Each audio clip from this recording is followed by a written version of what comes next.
John Sterling Show. Entertaining and informative on the Red Apple Podcast Network. Hi, thank you, sir. And as we proceed every Saturday afternoon from 4 to 5 here at WABC, we have another good buddy of mine who is ready to go on the air right now. He's one of the top baseball writers, sports writers in the country. His name is Mark Feisand. Hello, Mark. Hey, John. How are you, my friend? I'm good. I love this. I have a great show. Great because of the guests, and I sit here and talk to friends for this hour. I love it. Well, I got to spend a decade in the booth. Very fortunate to be in the booth with you for a half inning every game. And there's nothing I love more than talking to you about baseball on the radio. So let's do this. That was the daily news inning, right? Yes. Yeah. Long ago. I didn't want to tell people what you are doing for a living now because I don't know the name of the internet. What is the name of the? I'm a national writer for MLB.com, and I contribute to MLB Network as well. I see you on MLB Network all the time. You're looking good. Well, you know what happened today, so let's talk about that at the beginning. Clark Schmidt pitched 7 innings of no-hit ball, walking just 2. He has thrown 25 consecutive scoreless innings. What did you think of Boone taking him out after 7? I've given my thoughts on it, which I'll do again, but what were your thoughts, Mark? I know it's unpopular with fans, especially those who were at the stadium trying to see history, but I thought Boone made the right call because if you're going into the ninth, with 105, 103 pitches and it's already a career high, maybe you let him go batter to batter, see if he can get a couple quick outs. If you have no intention of letting him throw 125 or 130 pitches, then there's no reason to send him back out there for the 8th. Because even if he gets through a 10 or 12 pitch inning and he gets that pitch count to 115 and you are not comfortable sending him out there for the 9th, then what's the point? And, Aaron Boone, his job is to win games, not to have no hitters. And, that's where the fan and the manager break off. I mean, you remember back in 1996 when David Cohn came back from his aneurysm and he had a no-hitter through 5, I think it was, or 7, and Joe Torre pulled him and everybody was up in arms about it. But the manager has to look at the big picture for the team, for the player, especially a young player, in this case with Clark Schmidt.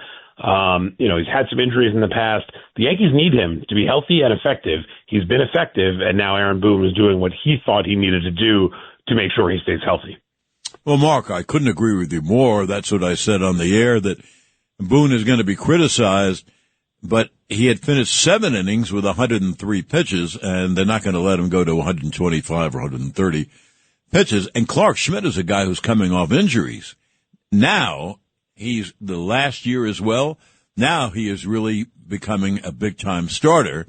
And the Yankees, with the Cole out and Heel out, they need him. So we agree on that. I think the fans probably were unhappy, but as you say, it was only the end of 7. It wasn't even at the end of 8. And Schmidt is becoming a heck of a pitcher. And let me say, I understand why the fans would be unhappy. Fans, especially the ones who are paying the money to go to the stadium, they want to see history. I mean, I used to sit there in the press box and I would see whether it was Joe Torre or Joe Girardi pull a guy with a no-hitter after 6, 7 innings, and you'd be like, God, I just wanted to cover this no-hitter. It would have been so exciting. But you understand that, for the fans, for writers, that we have different jobs here. And so Aaron Boone looks at it. They're up 9-0. This game is over, and you get a chance to take out Clark Schmidt off of a great outing, save the rest of your bullpen, all your big arms, get out of there with a win. It makes sense, especially this time of year. If this is September and the game doesn't mean anything and you're, that's one thing, but you're mid-June here, late June in a dogfight in a 4-team race in the AL East. You can't take any chances of doing anything foolish that's going to get your guy hurt. No, I just couldn't agree more. And on the David Cohn game, which was a phenomenal game, he did pitch 7 innings. But at the end of the 7th inning, I think Bernie Williams had to make a catch over the wall to save not just a hit, but a home run. And I think David Cohn, who is A terrific personality, as you well know. He really didn't object to Joe Torre taking him out. He didn't want to come out, but he didn't object to it because, as Joe told him, we have better things and bigger things upcoming. And, of course, the Yankees then went on to win 2 playoff rounds and then the World Series. So I guess that kind of worked out. What do you think of the Yankees as a ball club this year? Well, and one more thing, John. 3 years later, the baseball gods repaid him with a perfect game in 1999. So, yeah. Maybe we'll be sitting here in 2028 talking about Clark Schmidt's perfect game and going back to this day today. I think the Yankees are a good team. I don't think they're great. I don't think anybody in the American League is particularly great. I think if you looked at did the overall power rankings in the league, I think you'd probably look at some National League teams as being at the top.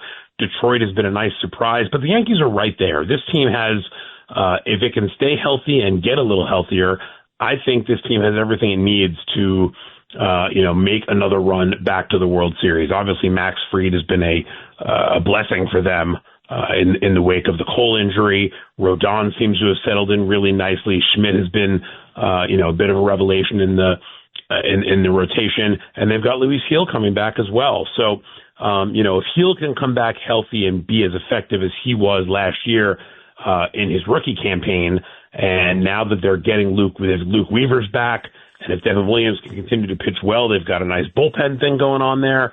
Obviously, the offense has a lot of potential and has a lot of, some big hitters led by Aaron Judge, who should win another MVP this year. If he can stay healthy, this team has everything it needs to win the American League. I think health is going to be the key, and I'm sure there are probably 1 or 2 spots, whether it's third base, whether it's another reliever, possibly another starter that Brian Cashman will go out and try to address at the trade deadline because, let's face it, that's what he does. He doesn't sit back and say, all right, well, we're probably good enough. No, if he thinks there's a spot to improve, he's going to do everything he can to try to improve it.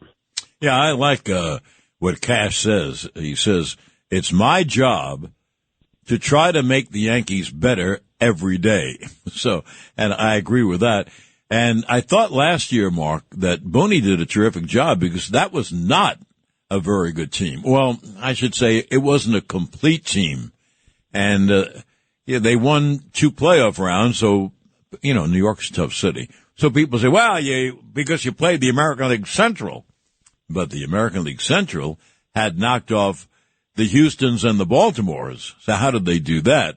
I thought Boone did a heck of a job last year. And this year he has a few more players. I thought that Soto, who obviously did not want to be a Yankee, I thought when Soto turned them down, I think the Yankees improved greatly. What were your thoughts? Well, I think when you look, Soto would have been phenomenal if he had stayed. Him and Judge would have been as fierce a 1-2 or 2-3, I guess, in the lineup as anybody out there. But by Juan Soto turning down their $750 million, it allowed them to go out and fill a number of other holes that needed to be filled. If Juan Soto agrees to a deal with the Yankees, Max Fried probably isn't a Yankee. Yes. Paul Goldschmidt probably isn't a Yankee. So, they've got some pieces. Cody Bellinger, not a Yankee, although you'd have Soto in that spot, so you really can't worry about that. But I just feel like there are other spots in this lineup. Goldschmidt's had a nice bounce-back season. He's got about an 800 OPS. He's playing well at the age of 37. Obviously Fried has been a Cy Young frontrunner or certainly a top 3 candidate all year long. Those are really, especially in the wake of Garrett Cole's surgery, where would they be this year without Max Fried?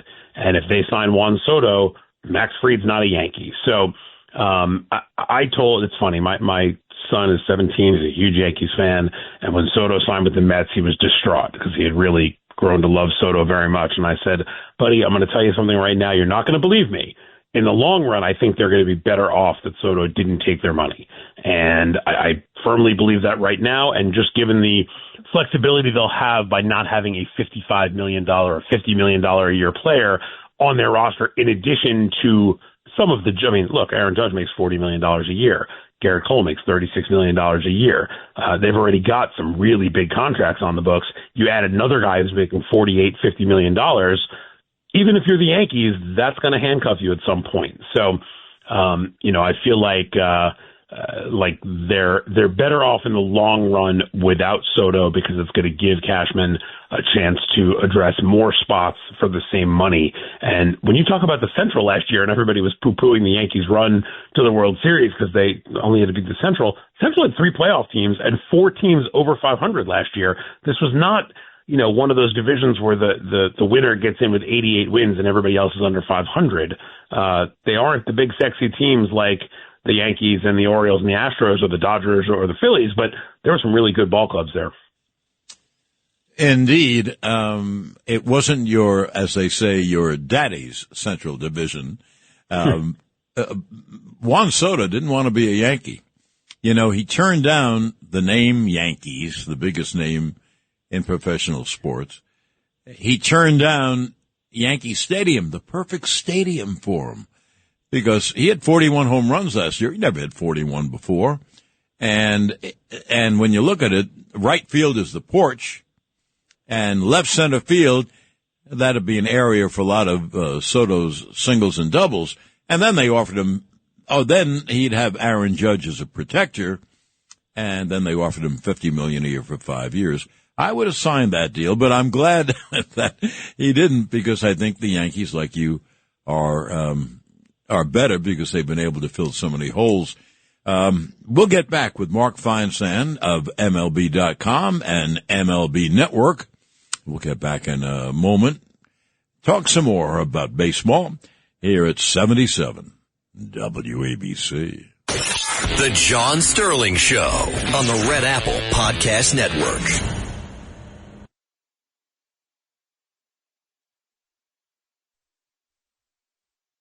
The John Sterling Show. Entertaining and informative on the Red Apple Podcast Network. Yeah, and I'm on the air with a good buddy and a great baseball writer, Mark Feisand of MLB.com and also the MLB television network.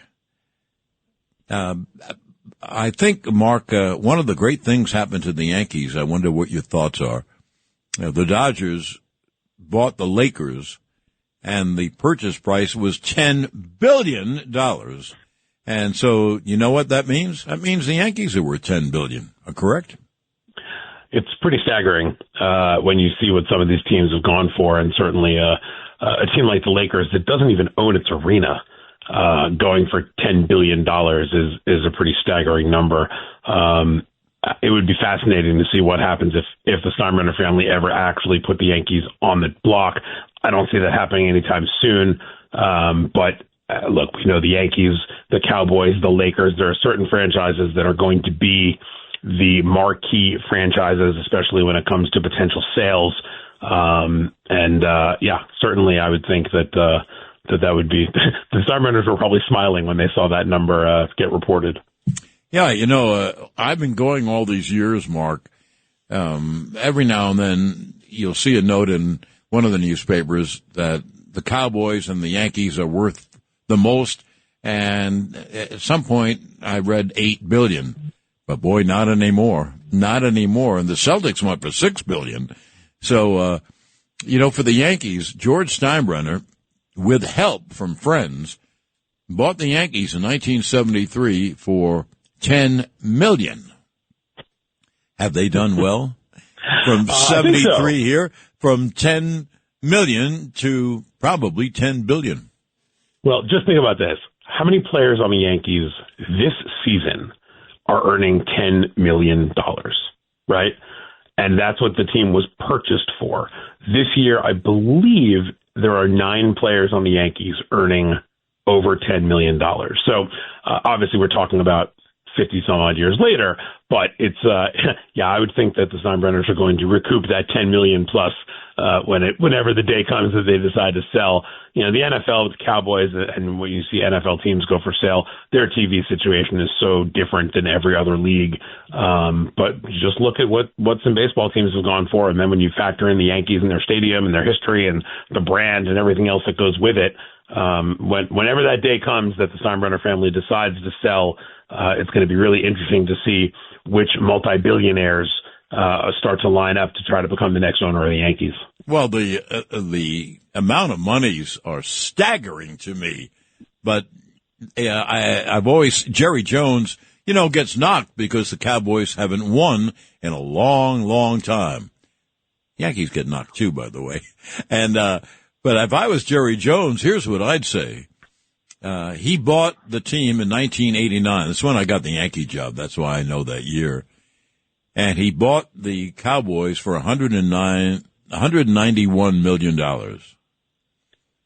So I would tell Jerry Jones to tell everybody, well, look at the job I've done. We've gone from $190 million to $10 billion. It's true. I don't think Jerry's going to have any problem turning a profit when he decides to sell either. It's pretty amazing to see what the prices in some of these sports leagues have gone for. Just think about this. Steve Cohen bought the Mets for about $1.7 billion, I think it was, just 5 years ago.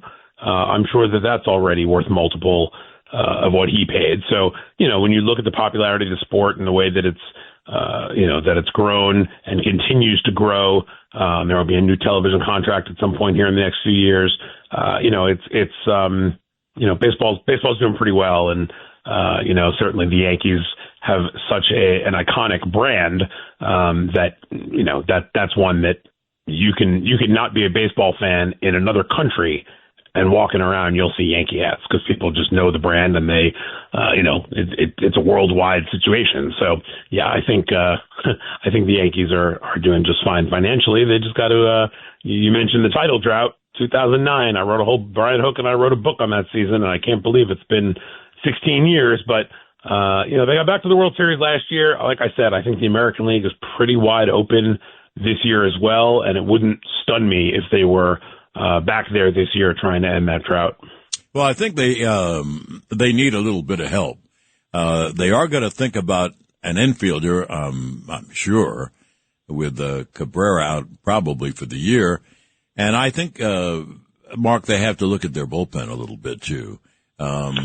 It's by the way, it's been pitching very well of late, but you obviously can't have too many really good pitchers. So I think they'll probably make a move.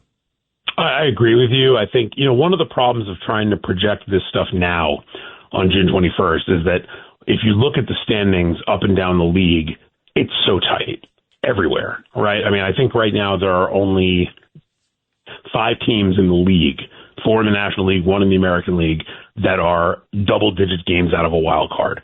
So it's hard to project who's going to be a buyer, who's going to be a seller when you're 5.5, 6 weeks out from the trade deadline. That's not really going to clear itself up until we get to, let's call it July 25th, maybe 5-6 days before the deadline, and you start to see some teams either separate or have a 4-game losing streak that knocks them back some.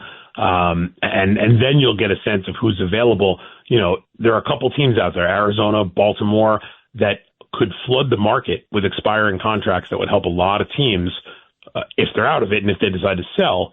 Well, right now, neither of those teams are looking to sell. The Orioles, as poorly as they've played, they're 10 games under 500. They're 6.5 games out of a playoff spot. One good week, and all of a sudden they're 3 games out of a playoff spot. Arizona's 2.5 games out of a playoff spot, just a game over 500. So I think you have to see what happens with some of these other teams before you figure out who's available. But there will be players available that will help. Relievers are always available at the trade deadline. That's not going to be a problem. I think a lot of teams are looking at Arizona and hoping they fall out because a guy like Eugenio Suarez would be a great addition for a team like the Yankees. They've got a couple of relievers having good years. They've got Zach Gallen and Merrill Kelly, who would draw a lot of interest. So there are some teams out there that if they fall back and decide to sell, there's going to be some talent out there to be gotten. Well, you make a good point. You take a team like Arizona, who is behind the Giants and the Padres, and obviously the Dodgers, but not terribly far out, but they have a lot of good players. And the same is true for the Baltimore Orioles. And I figure that because there's so many teams involved, you see so many teams involved in the wild card race, I think there's going to be a lot of deals being made. I think there's going to be a lot of action in baseball before the before the trade deadline. Does Detroit surprise you? I mean, they have spent so many years being down, and now they have a big lead. I have been given a sheet here.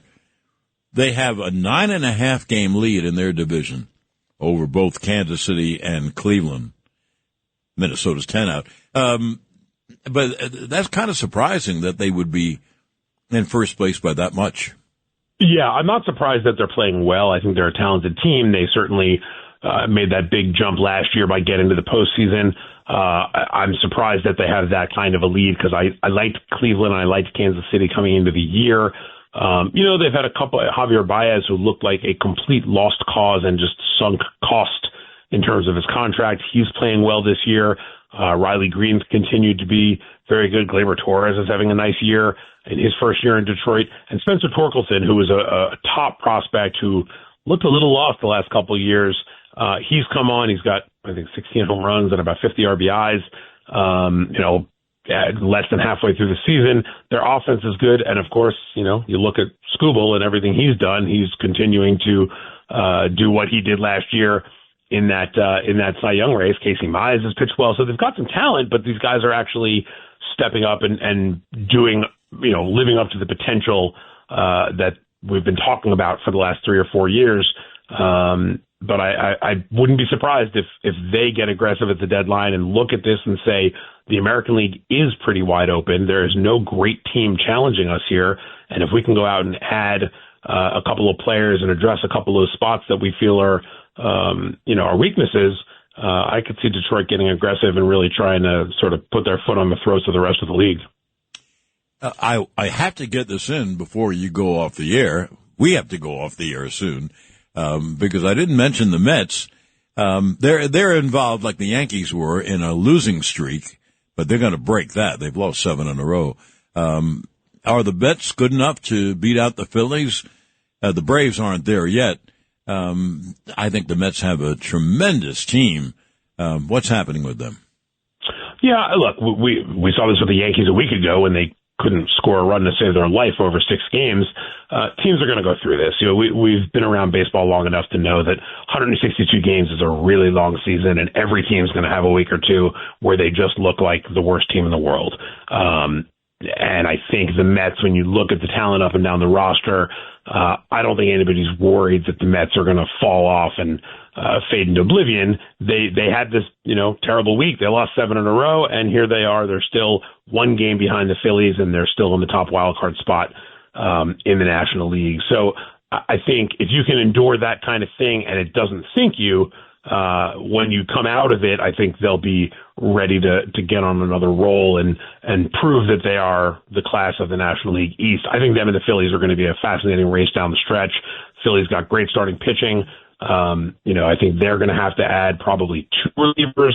The Alvarado suspension hurt them, and he's not going to be available for the postseason because of that suspension.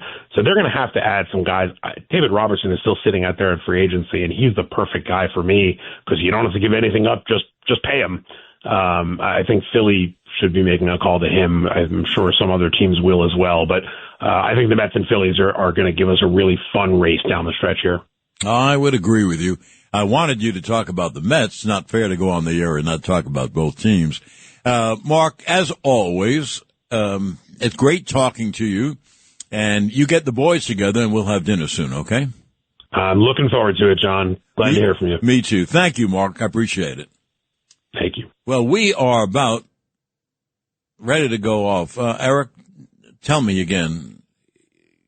We're coming up to 58, 59, 10. People have no idea what we're talking about. So you're going to play the music at, let's say 58:40? Attaboy. Well, to conclude, Clark Schmidt pitched a no-hitter for 7 innings. J.T. Brubaker finished up, and he gave up 1 hit, a single by Sanchez. So we'll have to look for our first no-hitter from a Yankee a bit later on. And I want to tell you, Vinny Madunio is next. He is going to play the greatest music in the world, and that's upcoming next year at 77.